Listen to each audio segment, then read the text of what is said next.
Kita berbicara membahas tentang sifat-sifat fisik Rasulullah Sallallahu Alaihi Wasallam, yaitu tentang wasfun Nabi ka'annaka tarahu.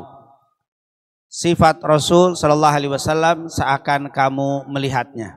Ini tentunya pembahasan tentang syama'il, tentang fisik Rasulullah yang di dalam kitab-kitab para ulama suka disebut syama'il.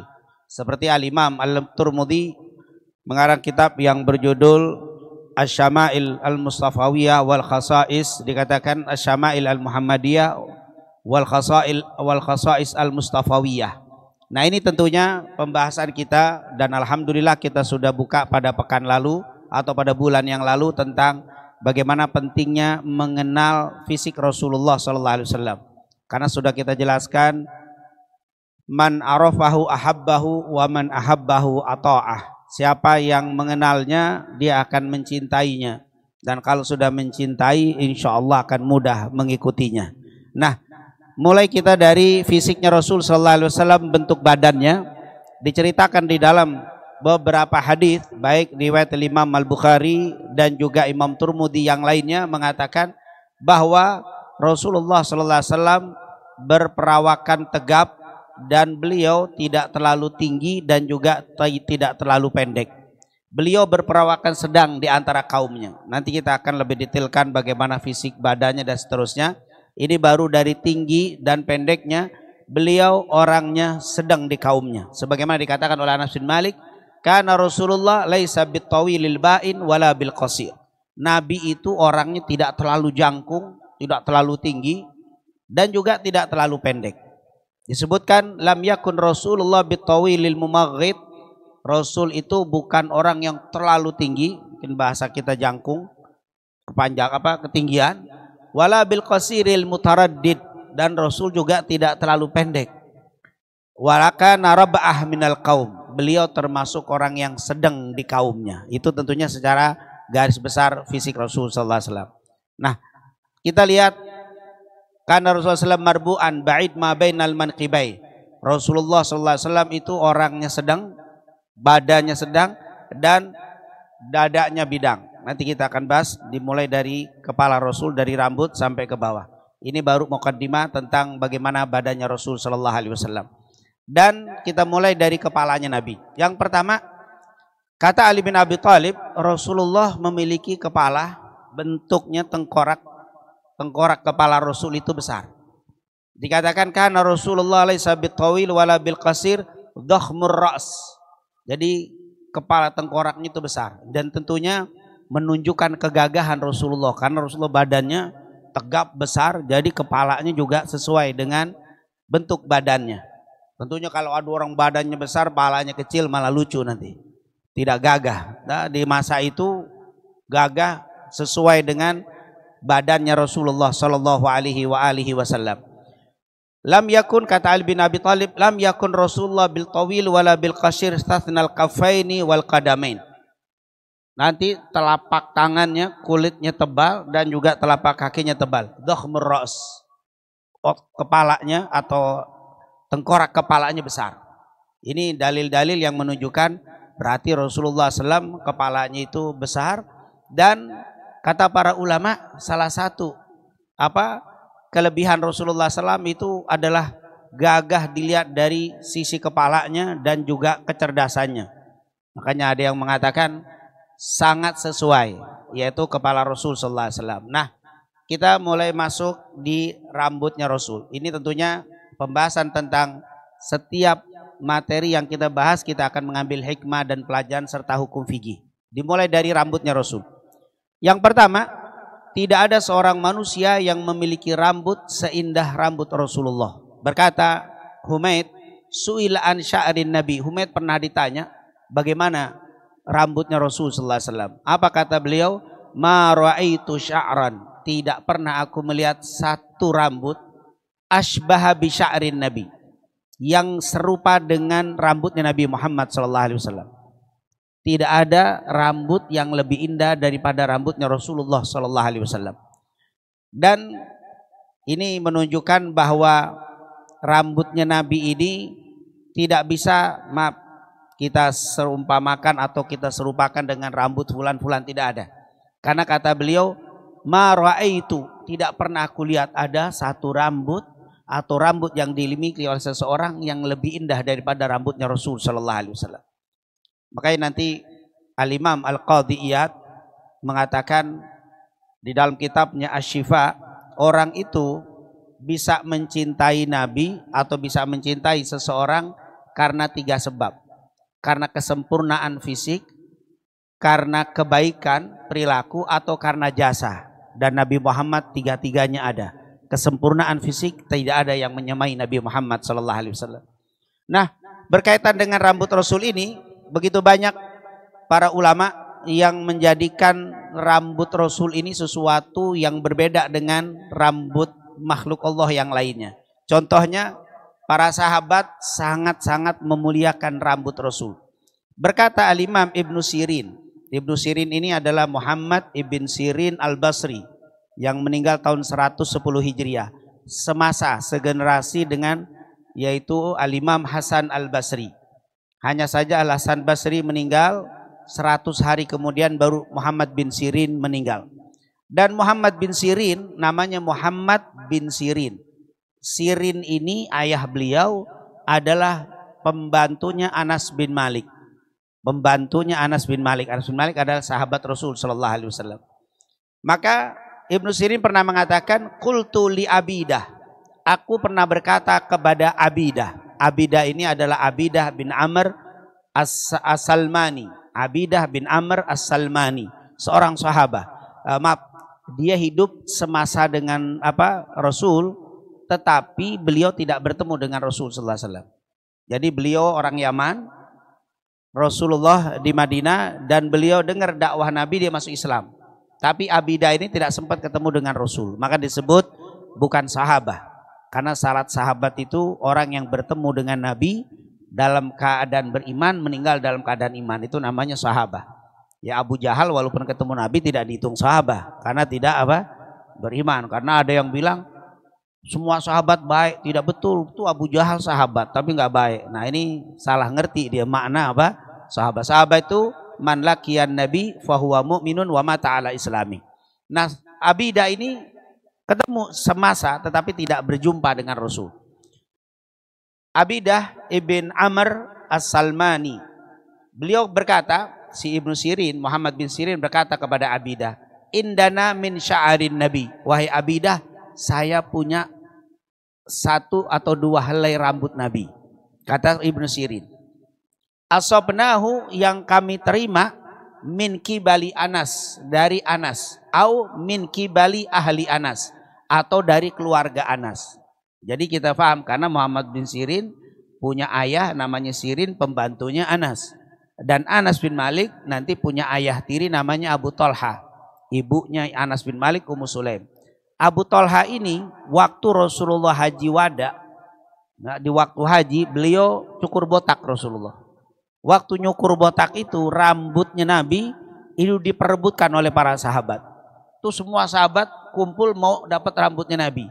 Akhirnya Rasul bilang, hai Abu Talha, bagikan rambutku ini beberapa helai ke setiap sahabat. Jadi sahabat ngantri dikasih 1, 2, 3 helai oleh Abu Talha. Jadi yang membagi ini Abu Talha. Abu Talha ayah tiri Anas bin Malik. Anas bin Malik yaitu tuannya dari Sirin. Sirin bapaknya Muhammad, yang cerita Muhammad ini.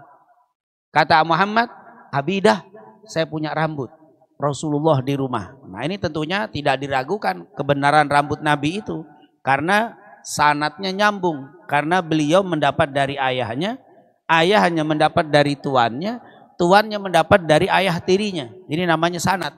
Jadi kalau ada orang yang mengaku ini rambut Rasul, harus tahu dari mana sumbernya. Nah, tidak setiap orang bisa mengaku untuk memiliki hal-hal yang berkaitan dengan Rasulullah. Dia bilang, saya terima dari Anas bin Malik, keluarga saya, atau dari keluarga Anas. Boleh yang ngasih Anas bin Malik langsung, atau dari ibunya Anas bin Malik seperti Sulaim, Ummu Sulaim, atau dari Abu Talha, atau dari anaknya Anas bin Malik. Faqala, maka Abidah berkata, la antakuna indi sya'arah minhu, sungguh aku memiliki 1 helai rambut Nabi, ahabbu ilayya minad dunya wa ma fiha. Lebih saya sukai daripada memiliki dunia dan isinya. Hadis riwayat Imam Al-Bukhari. Bagaimana para sahabat, para tabi'in begitu memuliakan rambut Rasulullah. Kata mereka, la antakuna indi sya'arah. Satu helai saja rambut Rasulullah lebih aku cintai daripada dunia dan isinya. Itu baru satu helai rambutnya Rasul sallallahu alaihi wasallam. Ya maaf kalau rambut kita, sehebat-hebat kita nggak ada yang berebut, tukang cukur aja nggak mau. Habis rambut dibuang rambut kita. Rambut Rasul berbeda dengan kita. Ini yang ingin saya katakan, memang Nabi Muhammad itu manusia, tetapi tidak seperti kita. Muhammadun basyarun wa laisa kal basyari. An-nasul hajar wa huwa kal yaguti. Manusia seperti kita tetapi tidak sama. Kalau ibarat manusia itu batu, beliau adalah batu intan permata, Nabi Muhammad SAW. Bahkan diceritakan dalam Sahih Bukhari, para sahabat dulu bertabarruk dengan rambutnya Rasul. Berkata Abdullah ibn Mauhub atau ibn Mauhab radhiyallahu an, arsalani ahli ila Ummi Salamah. Aku pernah diutus oleh ibuku, keluargaku kepada Ummu Salamah, istri Rasul sallallahu alaihi wasallam. Bigadahin min ma, dengan membawa bejana yang ada airnya di dalamnya. Wa qabadha Israil thalatha asab min qussah, yaitu ternyata dia mengeluarkan bejana kecil yang di situ seperti ada kecil bungkusan seperti 3 jari, yaitu kain yang ternyata dikeluarkan itu ada rambut. Dimasukkan rambut itu di bejana itu. Fihi sya'r min sya'rin nabi, dan ternyata rambut itu adalah rambut Rasulullah sallallahu alaihi wasallam. Untuk apa? Wa kana idza asabal insana ainun aw syai'un ba'atha ilaiha mikhdabah. Sungguh bejana itu, air itu, yaitu untuk orang yang sedang sakit. Boleh karena sakit ain. Ain itu modelnya, ya maaf, seperti sihir ain itu. Tapi kalau sihir itu biasanya dari orang yang hasad. Dia bikin apa, ditelu, itu sihir. Tapi kalau ain boleh jadi karena disihir, boleh jadi karena dipuji.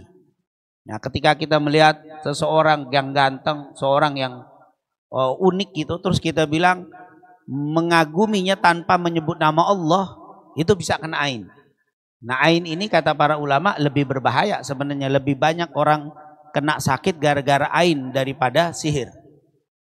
Makanya ketika kita memiliki anak yang lucu sekali atau sesuatu yang unik sekali, jangan suka diposting. Karena kalau kita posting banyak orang melihat, kalau mereka melihatnya, Masya Allah, Subhanallah, Tabarakallah, aman. Tapi kalau hanya menyebut, wow, keren, gila, buset, nah yang itu bahaya, itu kalimat-kalimat itu mengagumi seseorang tanpa menyebut nama Allah, itu yang menyebabkan orang kena ain. Nah, nanti ada cerita bagaimana sahabat Nabi kena ain, di depan orang itu dipuji langsung jatuh. Dan kata Rasulullah, ini adalah kena ain. Dan ain itu tidak bisa diobati dengan ruqyah biasa. Itu yang paling ampuh ain itu adalah orang yang memuji tadi disuruh berwudu atau disuruh mandi, nanti airnya ditadahi kemudian diguyur atau disiramkan kepada orang yang kena ain tadi. Nah, kalau yang muji langsung kelihatan, disuruh wudu langsung bisa. Tapi kalau di media sosial, siapa yang harus disuruh wudu? Nah, ini akan sulit. Nah, ini ternyata rambut Rasul itu kalau ada yang kena ain atau yang kena sakit, baik ain atau yang lainnya, itu air ditaruh, bejana itu lalu ditaruh rambutnya Rasul, kemudian air itu diberikan kepada orang itu, dan itu baik tanpa dibaca apapun. Ini rambutnya Nabi Muhammad SAW. Jadi selain indah dan tidak ada rambut yang serupa dengan rambut Nabi, tapi juga merupakan sesuatu yang sangat-sangat luar biasa. Rambut Nabi kita, Nabi Muhammad SAW. Kemudian rambutnya Rasul juga bentuknya, disebutkan bentuknya Rasul, rambutnya Nabi, yaitu ikal, bergelombang. Jadi tidak lurus, tidak juga keriting. Rambutnya Rasul SAW. Anas bin Malik mengatakan, walaysa bil ja'dil qatat wala bisabat. Rambutnya Rasul tidak keriting juga tidak lurus. Berarti ikal.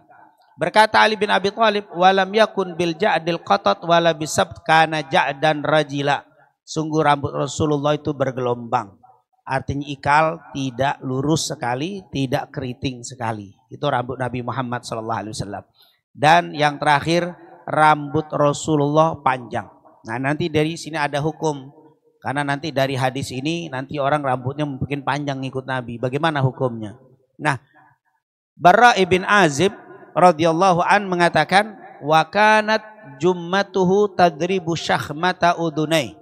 Sedang rambutnya Rasul menyentuh kedua daun telinganya. Berarti rambutnya Rasul panjang sampai menyentuh daun telinganya. Di riwayat yang lain, ini diriwayatkan oleh Imam Al-Bukhari. Berkata Anas bin Malik, kana sya'ru Rasulillah ila nisfi udunai.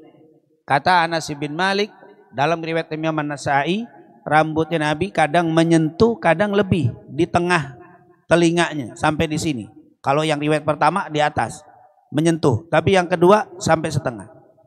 Riwayat yang ketiga, ma ra'aitu min dzilimatin ahsan minhu. Aku tidak pernah melihat rambut yang melampaui ujung telinga. Berarti riwayat yang ketiga telinga ujung sini. Berarti kadang rambutnya Rasul sampai di atas telinga sini, kadang melewati pertengahan, kadang akhir. Bahkan kana yadribu sya'rahu mankibai. Rambut Rasulullah kadang sampai di bahu, nyentuh di sini. Nah, kata para ulama, dari hadis-hadis tentang panjangnya rambut Rasul akhirnya disimpulkan penjelasan para ulama. Yang pertama, Nabi biasanya rambutnya itu antara atas sampai pertengahan telinga, itu yang rutin. Kadang-kadang Nabi kalau sibuk banyak peperangan dan seterusnya, sibuk akhirnya tidak sempat motong, bisa jadi sampai ujung, bahkan di ujung telinganya. Jadi itu agak panjang ketika beliau memiliki kesibukan yang tidak sempat memotong rambutnya. Dan kalau dia mandi, jadi rambutnya kalau basah bisa sampai di sini. Karena memang tadi ikal. Jadi kalau dia mandi maka rambutnya bisa panjang. Tapi itu kata para ulama ketika mandi. Karena memang kalau kita biasa, kalau basah itu akan lebih panjang kelihatannya. Nah jadi dikatakan sampai di bahu ketika rambutnya Rasulullah usai mandi atau saat basah. Tapi kalau kering biasa paling panjang kata para ulama di ujung telinga, kebanyakan di tengah atau di awal telinga. Itulah rambutnya Rasul sallallahu alaihi wasallam. Dan Rasulullah cukur botak pernah 4 kali. Karena umrohnya Rasul sekaligus haji wadanya. Karena Rasulullah pernah umroh dalam riwayat terbanyak 4 kali umroh, haji sekali. Dan setiap umroh, setiap umroh dan haji wada Rasulullah cukur botak. Karena Rasulullah pernah berdoa, Allahumma arham lil muhallikin, Allahumma arham lil muhallikin, Allahumma arham lil muhallikin. Wal muqassirin ya Rasulullah, wal muqassirin. Nabi pernah waktu melakukan umroh dan haji berdoa, ya Allah, berikanlah kasih sayang orang yang cukur botak, berikan kasih sayang orang yang cukur botak, kasih sayangi orang yang cukur botak. Sahabat yang mendengar itu bilang, wal muqassirin ya Rasulullah, dan yang cukur pendek ya Rasulullah, wal muqassirin, dan juga yang cukur pendek. Makanya para ulama mengatakan afdolnya orang umrah dan haji botak. Tapi kalau nggak botak pun boleh. Tapi yang botak dapat doa 3. Tapi itu hadis dibaca saat umrah dan haji, bukan saat di sini. Kalau di sini cukur botak terus biar dapat doa Nabi, bukan, itu untuk orang yang memang hadisnya benar tapi peruntukannya saat umrah dan haji. Nah, sebagai penutup, hikmah apa yang kita bisa ambil dari ini? Para ulama berselisih pendapat. Berarti kita sunnah memanjangkan rambut apa tidak? Nah, berdasarkan firman Allah surat Al-Ahzab ayat 21, Allah berfirman, laqad kana lakum fi Rasulillahi uswatun hasanah liman kana yarjullaha wal yawmal akhir wa dzakarallaha katsira. Sungguh pada diri Nabi Muhammad itu ada suri tauladan. Pada Rasulullah itu ada suri tauladan, uswah hasanah. Uswah hasanah ini suri tauladan yang kata para ulama menunjukkan Nabi itu lebih banyak mencontohkan daripada mengatakan, daripada ucapan. Makanya kata para ulama kalau kita kumpulkan hadis itu ada hadis qauliyah, fi'liyah, takririyah, sifah, khalqiyah dan khuluqiyah. Kalau kita kumpulkan semua macam hadis, hadis perkataan, ada hadis perbuatan, ada hadis ketetapan, ada hadis sifat baik zahir dan batin. Maka yang terbanyak adalah hadis perbuatan. Jadi Nabi lebih banyak berbuat daripada berkata. Maka disebut uswah. Uswah itu contoh, suri tauladan. Ya maaf, Kalau kita kan kadang-kadang banyak nyuruh, tapi perbuatannya kadang-kadang nggak sebanyak perintah kita, nggak sebanyak nasihat. Kalau Nabi justru banyak perbuatannya daripada nasihatnya. Perbuatannya itu yang dicontohkan Nabi. Maka Nabi disebut uswah. Berdasarkan hadis ini, ayat ini, surat Al-Ahzab ayat 21 ini, Imam Ahmad berpendapat memanjangkan rambut hukumnya sunnah. Kenapa? Karena Rasulullah sebagai uswatun hasanah, apapun yang dilakukan Nabi menjadi uswatun hasanah. Maka rambut pun masuk ke dalam bagian sunnah. Maka kata Imam Ahmad, sungguh kalau aku bisa dan tidak sibuk ngurus rambut, aku akan memanjangkan seperti Nabi Muhammad SAW, yaitu rambutnya di atas telinga atau di tengah, paling panjang di bawah telinga sedikit. Nah, ini tentunya merupakan pendapat Imam Ahmad. Tapi menurut sebagian ulama seperti Syekh Utsaimin yang terkini, mereka mengatakan itu hukumnya mubah, boleh. Artinya tidak harus, tidak dapat nilai pahala kalau yang rambutnya panjang. Kenapa? Karena itu termasuk khalqi, yaitu perbuatan mubah, bukan perbuatan yang dianjurkan. Berarti kata Imam Ahmad dapat pahala kalau gondrong, tapi kata kata Syekh Utsaimin nggak dapat pahala, tapi boleh, tapi tidak dosa. Maka tidak boleh orang mencela yang rambutnya panjang. Tetapi para ulama semua sepakat bahwa orang yang rambutnya panjang ingin mengikuti Nabi, ada beberapa hal yang perlu dicatat. Yang pertama, tidak mengapa bagi laki-laki menurut Syekh Utsaimin, atau dapat sunnah menurut Imam Ahmad dengan syarat, yaitu tidak memanjangkan rambut, tidak mengapa bagi laki-laki untuk memanjangkan rambutnya, dianjurkan untuk tidak melebihi pundaknya. Kalau sudah panjang lebih dari pundak, tidak sepakat para ulama itu tidak ada anjuran. Pak, rambut sepanjang ini, nah ini jangan dibilang ini sunnah Rasul, tidak. Ini semua sepakat tidak. Rasulullah paling panjang segini, kalau pasah segini. Berarti kalau lewat dari sini, ya maaf, sekarang kan juga ada yang yang panjangnya itu melebihi daripada pundak. Ini kata para ulama ini tidak dianjurkan. Yang kedua, tentunya harus dijaga kebersihannya. Jangan sampai, karena Rasulullah nanti kita akan ceritakan bagaimana rambut Nabi sedikit kemerah-merahan. Ada yang mengatakan Rasulullah menggunakan hinna, ada yang menggunakan minyak karena seringnya menggunakan minyak sampai kemerah-merahan rambut. Nanti khilaf di antara ulama. Artinya Rasulullah sangat merawat itu rambut. Jadi kalau yang punya rambut panjang harus dijaga. Jangan sampai ya maaf awut-awutan, ngelihatnya sumpek gitu kepanjang tapi tidak rapi. Dan yang ketiga, tidak menyerupai wanita, dikuncir, ini yang sepakat seluruh ulama tidak diperbolehkan. Maka sebagai penutup hadis yang diriwayatkan Abu Daud dan Imam Ahmad dengan sanad yang hasan, berkata Sahal bin Hanzalah pernah berkata, Rasulullah bersabda, "Ni'mar rajul Khuraim." Khuraim ini sahabat, waktu itu rambutnya panjang. Rasulullah ngelihat Khuraim, dia bilang Ni'mar rajul Khuraim. Sebaik-baiknya lelaki ini Khuraim katanya. Al-Asadi, yaitu dari kaum Asad. Laula tulu jummatihi wa isbalu izarihi. Seandainya dia tidak memanjangkan rambutnya lebih daripada pundaknya, dan kainnya tidak menutup mata kakinya karena kesombongannya. Karena biasanya orang menutup mata kaki itu sombong.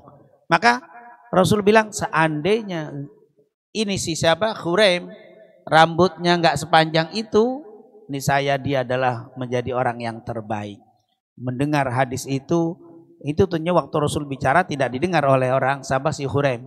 Yang mendengar Sahal. Mendengar itu Sahal langsung bilang sama Khuraim, "Khuraim, engkau menjadi orang terbaik menurut Nabi kalau rambutmu nggak panjang." Langsung dipotong sama si Khuraim. Nah, kenapa? Para ulama dia panjangnya lebih.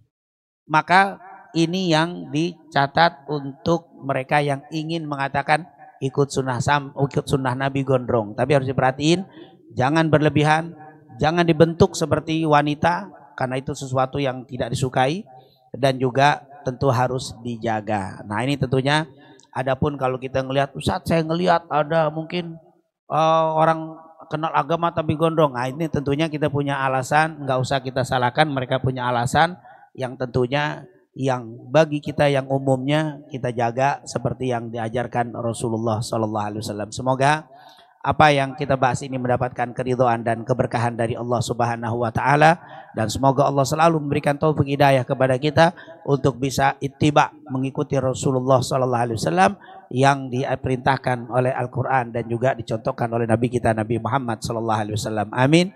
Amin ya rabbal alamin. Rabbana taqabbal minna innaka antas samiul alim wa tub alaina innaka antat tawwabur rahim. Rabbana atina fid dunya hasanah wa fil akhirati hasanah wa qina adzabannar.